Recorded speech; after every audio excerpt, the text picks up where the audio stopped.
ground as petitions against me needed to get into the public space.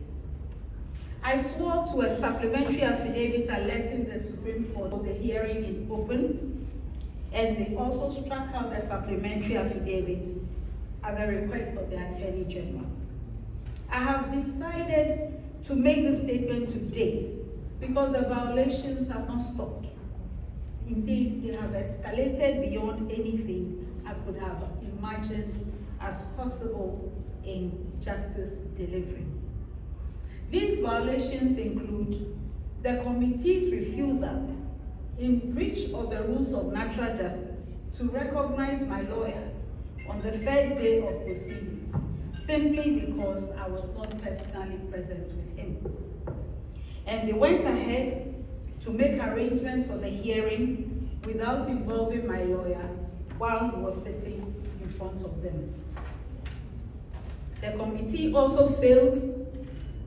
also failed to indicate the specific charges that I'm supposed to be defending myself against in order to allow me to adequately prepare a defense to the charges. The committee has gone on to permit two of the petitioners, Mr. Daniel Ofori and Shining Stars, not to testify at all or present what case they brought to them at the hearing. The committee has refused to allow me to go into the hearing with any family member. Before you enter, there's a thorough search of my body and my handbag in violation of protocols and courtesies extended to any Chief Justice, which protocols and courtesies are honored in the name of the nation, both in Ghana and outside of Ghana.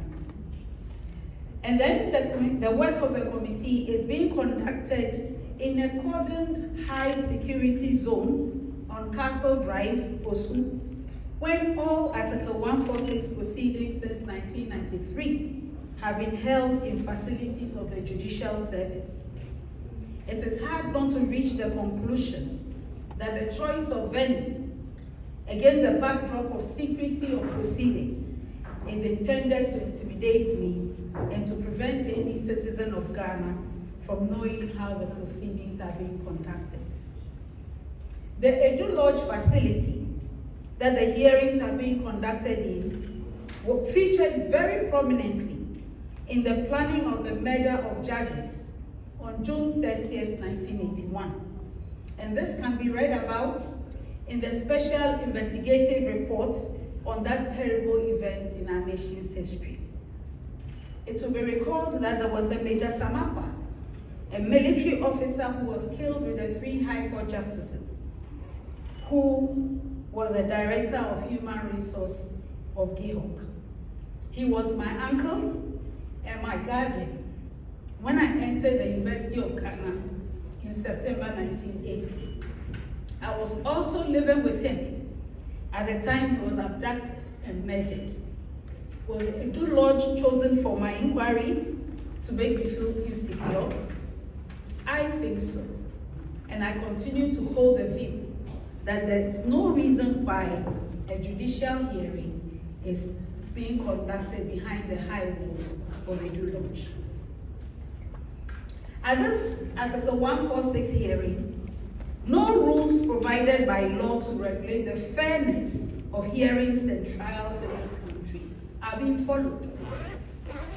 As we all know, when a citizen is summoned before a court or any administrative or disciplinary committee, it is the duty of the committee or court to give the citizen a copy of the complaint that they are presiding over. You cannot be summoned without a writ, a petition, or a complaint.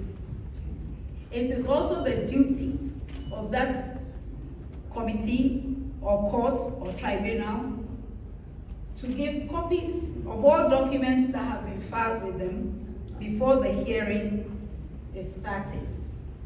How does anyone defend themselves without a copy of the complaint that is they have been summoned to come and answer to.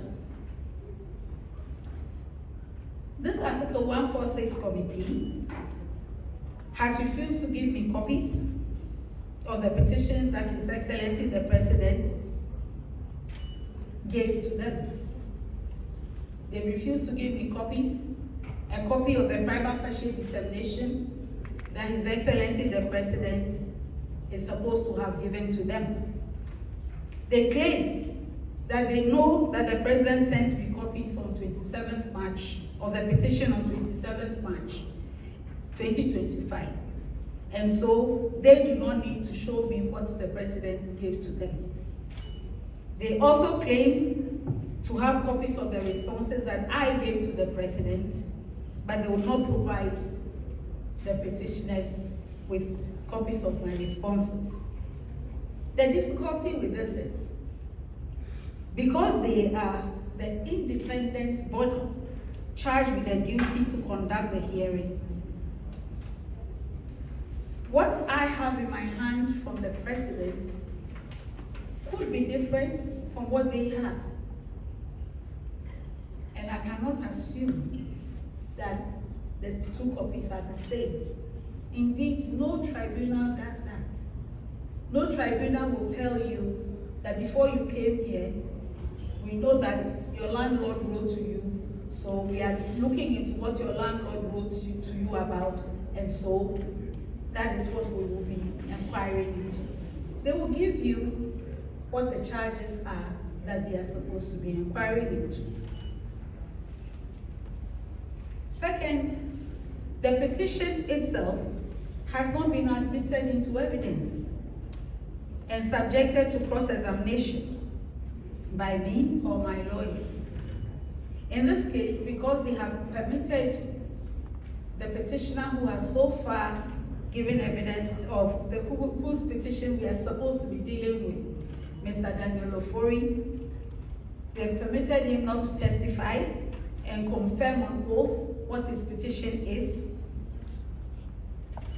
There is no petition on the table. There is no evidence given by him on oath. He has not authorized anyone to testify on his behalf. So what are we inquiring into? Even though there is no constitutional instrument passed to regulate the proceedings of an Article 146 committee, Ghana has a constitutional instrument regulating the work of all commissions or committees of inquiry. This is the Commissions of Inquiry Practice and Procedure Rules 2010, CI 65. And in Article 146(7) of our Constitution, if a committee is set up for the removal of a Chief Justice, the committee is supposed to, quote-unquote, inquire into the petition, the answer, and the prima facie case. Therefore, we are dealing with a committee of inquiry. In spite of this, on 15th May, the committee decided, without listening to my lawyer, that it will conduct the hearing not as an inquiry, but as litigation.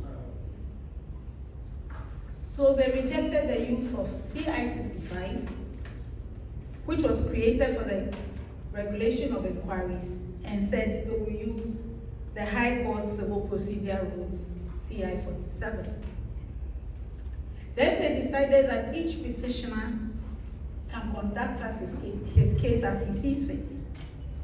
So they don't need to present the petition to them. Then they decided that the petitioners can call public officials to confirm what they themselves have not testified to. So ladies and gentlemen, because the proceedings are being conducted as if it is a normal litigation between the petitioners and myself, their lawyers now choose and pick which parts of the evidence that public officials present to put on the table. This is also in violation of known rules regarding proceedings of a committee of the Public Official Process Amendment. Since 23rd May 2025, this strange process has been followed up and witness after witness has been called. Like Nebuchadnezzar's situation, in which he demanded that the magicians in his court should tell him his dream and also interpret it. Anyone who has been to the Circuit Court or the High Court and made subject to the rules CI 47 will know that those rules never conceived that a hearing can be conducted without rules of fair hearing. That has caused my lawyers to file applications for judicial review in the High Court to declare all the proceedings void. Because the clear danger is that through this flagrant violation of CI 47 and the darkness of the current proceedings being held in camera behind the walls of a Lodge, my lawyers and I can come to the end of the proceedings. The evidence will show that every one of those allegations in the petitions that were given to me on 27th March is unfounded and untrue.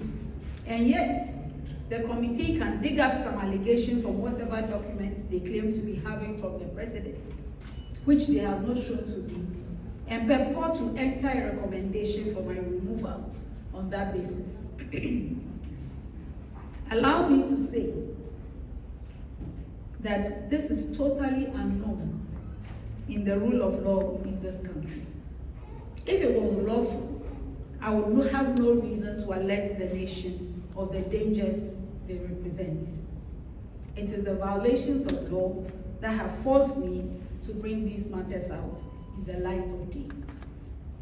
The final and fourth reason for this statement is that I have heard on several occasions from loved ones, persons who care, persons who may not know me beyond my public duties, and many who think that since these proceedings seem to be carefully staged to result in my removal as Chief Justice, it would be best if I just retired or resigned, rather than subject myself to an ill-motivated process. I have also received threats and veiled threats to the effect that if I fail to resign or retire voluntarily, I will be made to suffer some harm or the other. I've also heard commentaries in the media about how this process was born out of a stated political agenda to remove me and control the judiciary, and that it is a political effort that can only result in an outcome that was decided long before it started. I thank everyone who has engaged in this conversation out of concern for my safety and well-being. Let me assure everybody that I am not seeking to cling to a title or a position. However, as a lawyer of 38 years standing, a judge of 21 years standing, and Chief Justice who has served the rule of law all my working life, in fact since I was 25, it is my onerous duty and obligation to speak up concerning anything that is extremely wrong with the administration of justice in this country. This is what I do every day. The situation I have been confronted with has shown me a model of injustice that I would never have thought possible if I had not been exposed to it. This is why, despite great personal discomfort, I have decided to marshal every effort in law and leadership to answer to this situation. Again, resigning or retiring while Article 146 proceedings are being conducted to remove a judge is not an option any judge or public official can even have. There is a decided case on the matter by the Supreme Court. The suit number is J6/02/20 2019. Again, no one has the authority to walk away from proceedings started by the state. Judgment can be entered against you because you fail to defend yourself. And a judge who resigns or retires will still lose all entitlements that they have worked for because they failed to defend the claims and resigned or retired while the proceedings were still going on. Therefore, if false claims are made against a judge or commissioner or other public office holder subject to Article 146 proceedings, just to achieve a political agenda, the solution cannot be to resign or voluntarily retire out of frustration, pressure, or fear.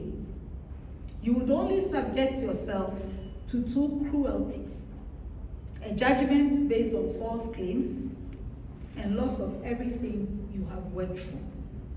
It may well be that the efforts being made are intended to frustrate me so that I resign, so that the architects of the scheme can go back into the media and say that the wild and unfounded allegations were not defended because they were true and I had no defense to them.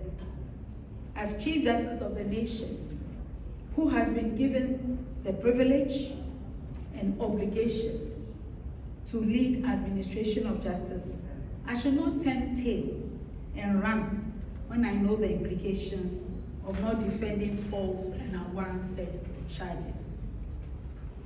If I resign under these circumstances, I will be saying that this flawed, unknown, and opaque process is acceptable. It is not. Finally, let me respectfully say that the current bizarre proceedings I have brought to your attention present a twist to our nation's democratic journey that we all ignore at our own cost. My humble view is that Ghana has come too far in the 33 years of the Fourth Republic not to be concerned about the unconstitutionalities that have been designed not to affect just me personally as Chief Justice, but all judges and public officers subject to removal processes of Article 146, if this one is successfully carried out without being questioned. Behind me is every judge in the country. Behind me is every commissioner or head of an independent constitutional body in the country. If this is successful, it will be tried on anyone. I am not countering these processes for myself, but on account of the leadership burden that I carry.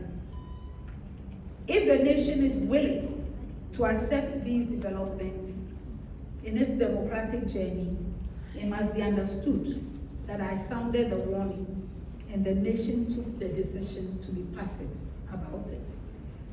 I cannot share the burden of those involved in designing and implementing this enterprise of pretending to use Article 146 proceedings to remove a Chief Justice through unknown and unlawful means by keeping quiet about the violations of law and due process. Neither can I make anyone's burden lighter by resigning or retiring, instead of proving that not even one of these wild claims in a collection of petitions is even remotely true or meets the standard required for removing a judge. Now, allow me to take a bit of your time to walk through these petitions. They have been in the public domain for some months now. They are actually available on the internet, so I'm not addressing anything that is not known in the public space. Many negative things have been said about me through public commentary on the petitions, although the petitions were responded to 7 days after I received them. And so anyone who cared to acknowledge my side of the story would have had no need to keep repeating the petitions without discussing them with the answers.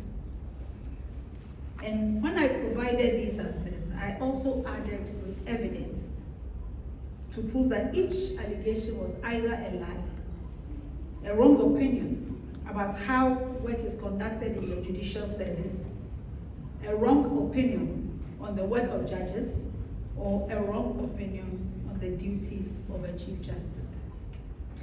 I'll start with Mr. Daniel Ofori's petition. It is a petition with the most claims.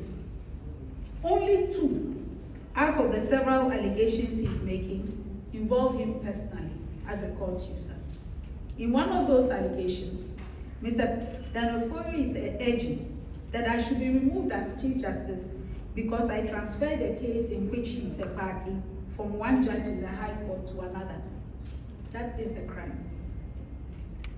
What Mr. Ofori did not seem to know, which I stated in my answer to that allegation, is that the judge his case was transferred from had a family crisis and had to leave Ghana suddenly for an extended period.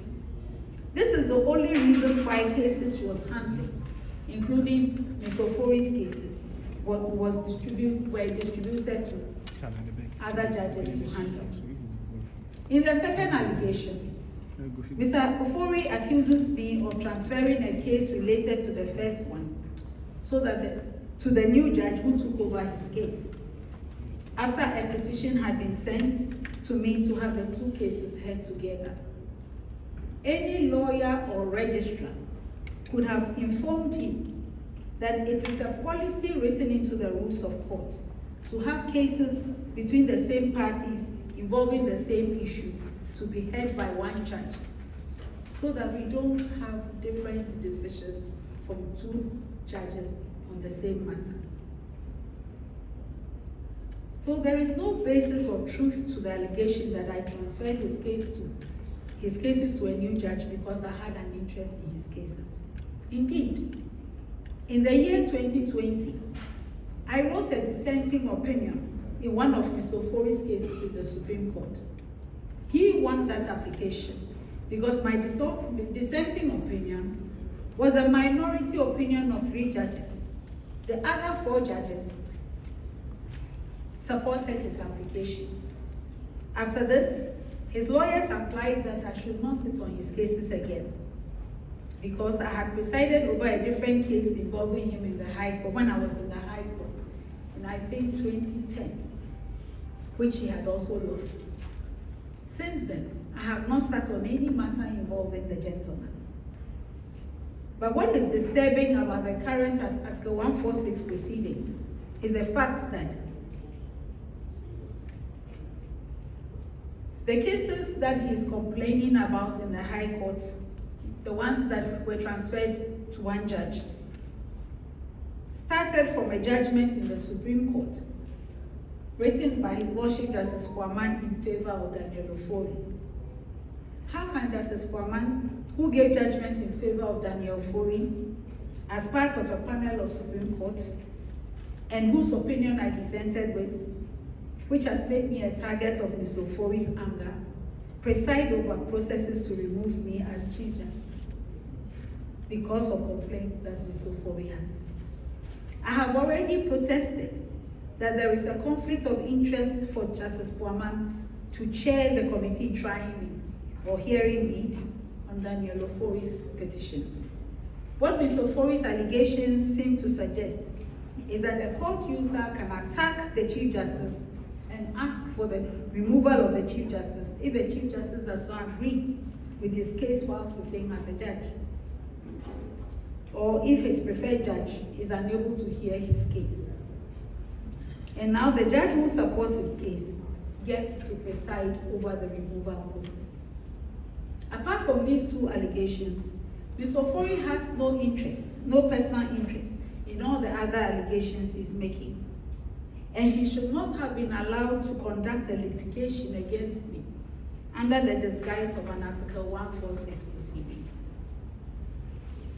In 2 allegations, he's complaining that I misappropriated public funds to buy a ticket for my husband and my daughter to travel with me. In answer to this, I handed over my letter of appointment to prove that in my conditions of appointment as Chief Justice, Ghana graciously gave me 2 vacations in a year. In the Judicial Service Travel Policy, since 2010, the Chief Justice can never travel alone for security reasons. And the Chief Justice is always allowed to travel with a spouse or another person of their choice. So traveling on my officially given vacations with my husband on one occasion and my daughter for the second vacation is part of the official conditions of my appointment as Chief Justice.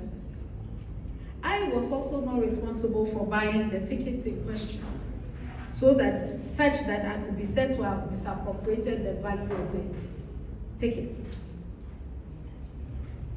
Indeed,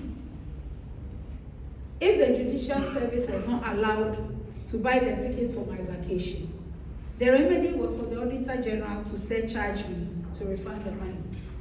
Anyone can check out the 2023 accounts of Judicial Service and know for themselves that there is no surcharge against me or anyone for the tickets that were purchased for my vacation. Ms. Ofori seems to be alleging that I should have traveled with my police escort alone on vacation and not a family member. And this is why he wants me removed from office. And I'm being tried or held behind the walls of the Edu Lodge. Ladies and gentlemen, the question to be asked is, why would anyone demand that I go on vacation given to me as Chief Justice with my police security, instead of going with my husband or my daughter? And how can this be a reason for subjecting a Chief Justice to a committee of inquiry?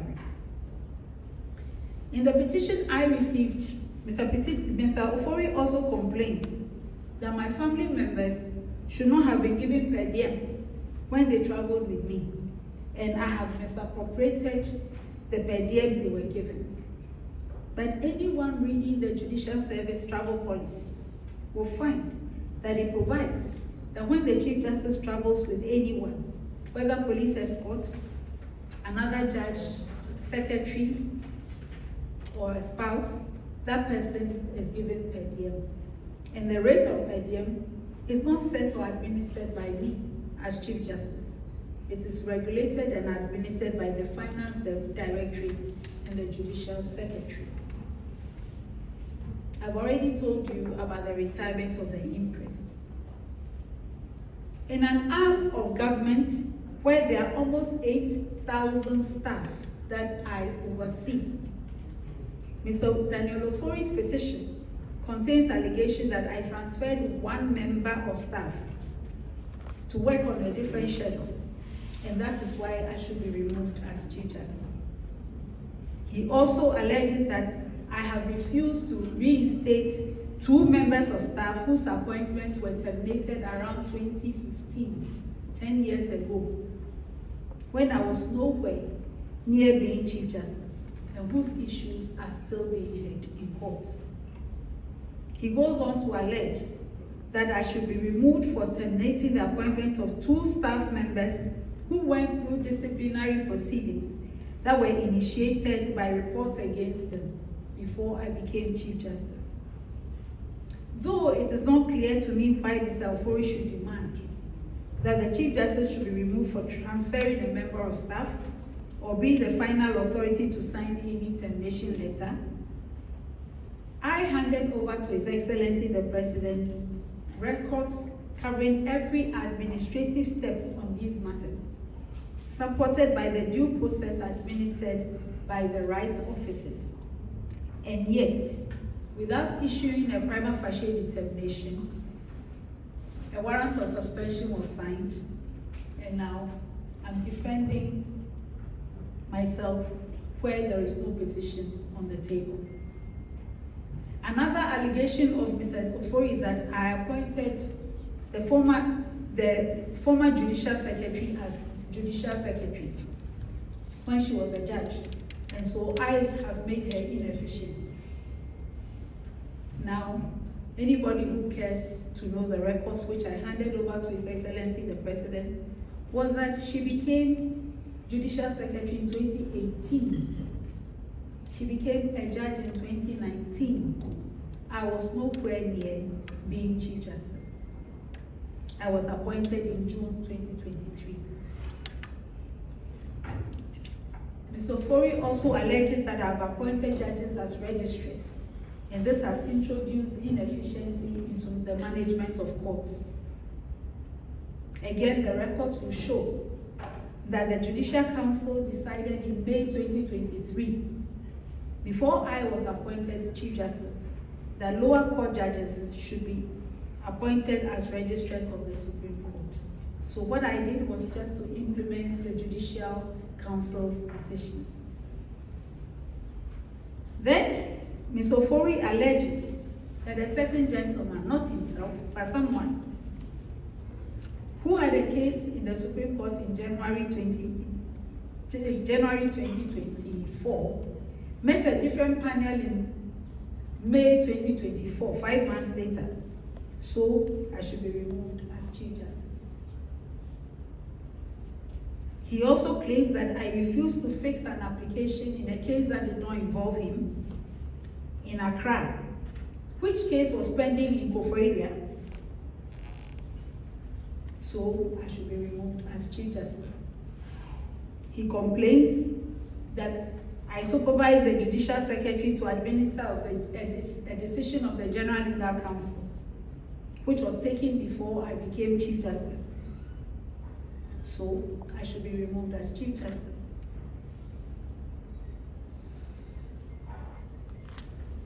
If you read all my responses, you will find that I provided all the records behind these decisions.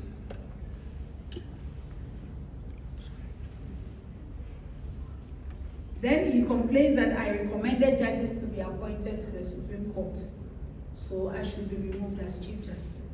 Now, anyone who knows how appointments are made with recommendations from the Ghana Bar Association, the Attorney General, and the Chief Justice will know that this last complaint only shows ignorance of a very long-standing tradition.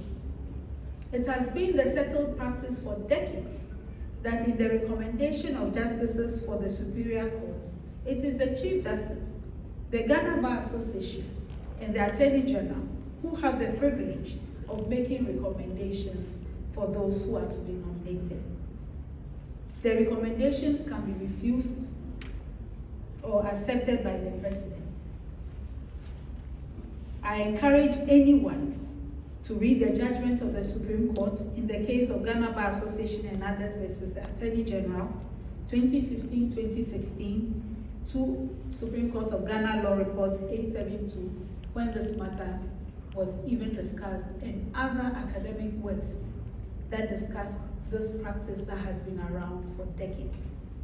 How has it suddenly become unconstitutional or wrong conduct or incompetent for the Chief Justice to recommend to the President to consider for nomination judges who, in her view, satisfy the constitutional standard of high moral integrity?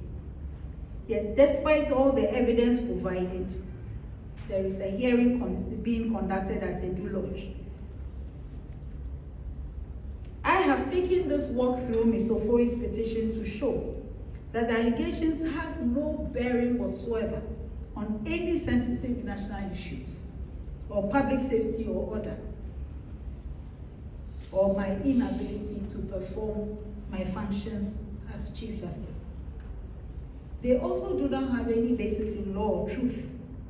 They are just an attempt to gather a lot of complaints together, regardless of whether they are true or not, whether they are justified or not, just to have an excuse for the conduct of this inquiry that breaks all the rules of fair hearing.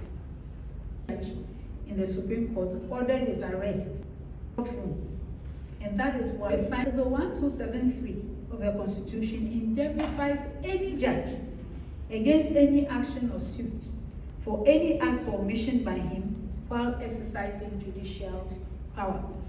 This provision was just last week cited as a reason for declaring a petition against the Supreme Court nominee frivolous.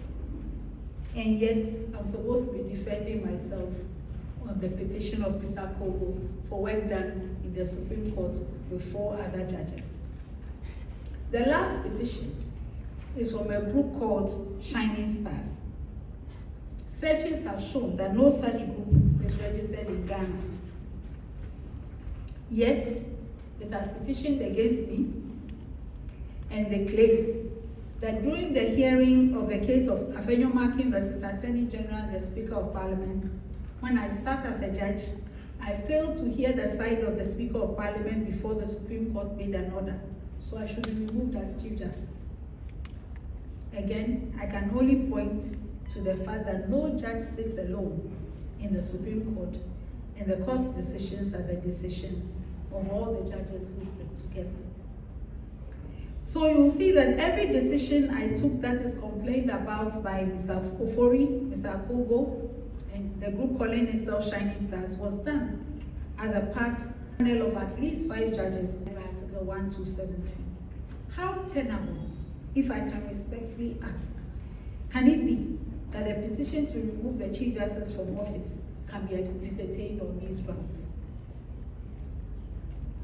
Every administrative decision is supported by my constitutional obligations, and I have shown with exhibits, or I showed to His Excellency the President with exhibits, that each decision that was listed was taken after due process, and yet a warrant of suspension was issued against me without given reasons. Interestingly, there have been some recent suggestions about rules being made to safeguard judges from frivolous attempts to remove them from office. It sounds like an attempt to assure the judiciary that after unconstitutional and illegal means have been used to remove me, conditions will be made safer for those who help with it, or those who may be afraid by the current occurrences. Despite the interesting new discussions of rules for removing judges, I am convinced that it is only a matter of time for the nation's democracy to experience the bitter harvest of what I am reporting. And if this nation descends into the kind of proceedings behind closed doors that break all the rules of adjudication or inquiry as we know them, after all the progress that we have made in the rule of law, that descent will lead us to a place where no judge, commissioner, or head of an independent constitutional body will be safe from compromise created by fear, intimidation, threats, or a desire to please. A new standard would have been set where judges comply with what influential persons want, or stand the risk of losing everything, including their career, their pensions, and their reputations, through the smear campaigns that can accompany the process. Any petition would be enough to invoke the danger of being removed by proceedings that are not supported by law and which can be shrouded behind high security walls. I am confident that in my journey as a lawyer, as a judge, and now as Chief Justice, there is no one person in this country who can look at me in the eye and accuse me of taking a bribe to decide the case. This is the personal treasure of integrity that I live with. So what if these current proceedings are being carefully staged to result in my removal as Chief Justice, even if there's no lawful justification? All I have stated shows that any such action would have been done on the basis of lies and violations of law and due process. As a career judge who has served under 4 precedents, from High Court through Court of Appeal and Supreme Court, I could never have imagined such irregularities possible if I had not personally encountered them. I am also a mother, and I am a grandmother who I chose to respect His Excellency the President. Perversion of law, rules, and due process, as we all know, are driving the proceedings, and this renders the proceedings unconstitutional. I choose to trust that such darkness will not totally engulf this nation. May God bless our homeland.